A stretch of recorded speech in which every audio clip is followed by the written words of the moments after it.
Hi, in this tutorial I would like to show you two methods to duplicate layers in GIMP. So the first method is really simple. First we need to click right mouse button on layer which we want to duplicate. And after that we need to go to duplicate layers option.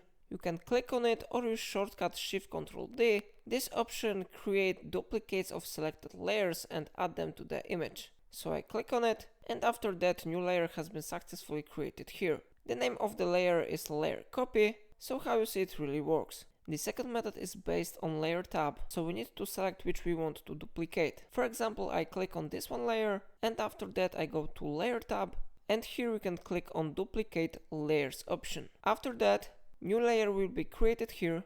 So how you see we can easily view here new layers by clicking on these icons. So it's all for today. If I helped you, remember to like this tutorial and subscribe my channel. If this tutorial was useful, remember to buy me coffee from link in description.